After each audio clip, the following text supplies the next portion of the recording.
नमस्कार, सी न्यूज भारत में आप सभी का स्वागत है।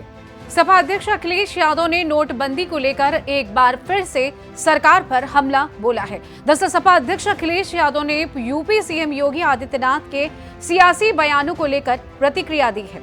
दरअसल सपा अध्यक्ष अखिलेश यादव शनिवार को लखनऊ स्थित सपा कार्यालय पर खजांची का 8वां जन्मदिन मनाने के लिए पहुंचे थे। इस दौरान अखिलेश यादव ने सीएम योगी पर हमला बोलते हुए कहा कि नोटबंदी के किसी भी दावे को सरकार पूरा नहीं कर पाई। उन्होंने नोटबंदी को स्लो पॉइजन जैसा बताते हुए कहा, इसका सबसे अधिक असर नौकरी पेशा, दुकानदार और रेहड़ी पटरी वालों पर पड़ा। अखिलेश ने कहा कि नोटबंदी की नाकामी अब पूरी तरीके से सामने आ चुकी है। सुनिए इस रिपोर्ट में। खजांची जितना बड़ा होता जा रहा है,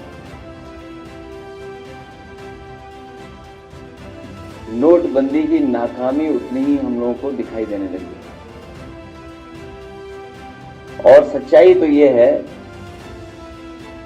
कि नोटबंदी दुनिया के आर्थिक इतिहास का सबसे बड़ा भ्रष्टाचार के रूप में उभर करके आया है। नोटबंदी भाजपा के भ्रष्टाचार का महासागर साबित हुई है। नोटबंदी के समय जितने भी दिखावटी लक्ष्य रखे गए थे, उनमें से एक भी पूरा अभी तक सरकार नहीं कर पाई और न दावा कर पाई है आज तक कि नोटबंदी के समय पर जो उन्होंने लक्ष्य रखे थे, वो एक भी लक्ष्य पूरा सरकार का नहीं हुआ है। नोटबंदी केवल दिखावटी उनका और दिखावटी बनकर के रह गई है।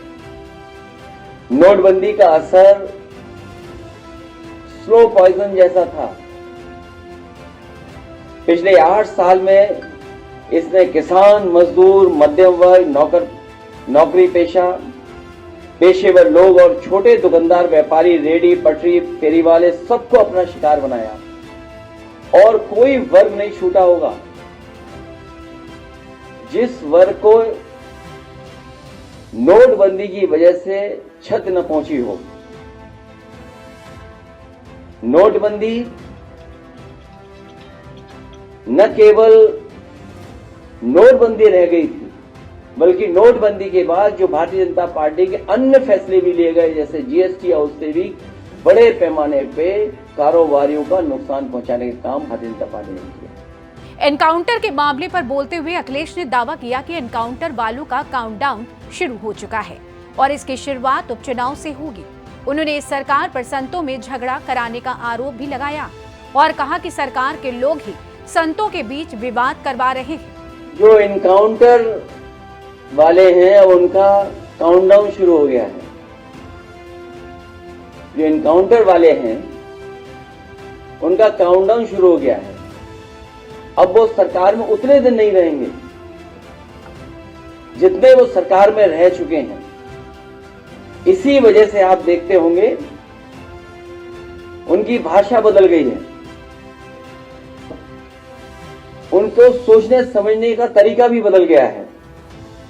और सच्चाई तो यह है कि मन की कुटिलता ही वचन की कटुता बनती है। मन की कुटिलता ही वचन की कटुता बनती है। जिन्होंने खुद के ऊपर सच्चे मुकदमे हटवाए हों और दूसरों के ऊपर झूठे मुकदमे लगवाए हों, वो जितना कम बोलेंगे उतना ही उनकी सच्चाई छुपी रहेगी। वहीं इस मुद्दे पर बीजेपी प्रवक्ता राकेश त्रिपाठी ने पलटवार भी किया है। क्या कहा, सुनिए। नोटबंदी से किसी गरीब व्यक्ति को नुकसान नहीं हुआ। हाँ, कुछ ऐसे जिन्होंने काला धन दबा करके रखा था, निश्चित तौर पर उनको जरूर फर्क पड़ा है और इसीलिए अखिलेश यादव जी को रह रह करके नोटबंदी की टीस उभर कर सामने आती है। लगता है कि उनका भी कुछ भारी नुकसान हुआ है। लेकिन नोटबंदी को याद करने के लिए एक नाबालिग बच्चे का सहारा लेना, ये बहुत घृणित है। इस बात को करने से परहेज करना चाहिए। एक मासूम बच्चा जिसको इस नोटबंदी के बारे में अभी सरोकार भी नहीं है, जानकारी भी नहीं है, उसका राजनीतिक उपयोग करने का काम अखिलेश जी कर रहे हैं, ये अच्छी बात नहीं है। उत्तर प्रदेश के मुख्यमंत्री रह चुके हैं, सीनियर नेता है और उसके बाद भी इस तरह की हरकत करना यह बहुत दुर्भाग्यपूर्ण है।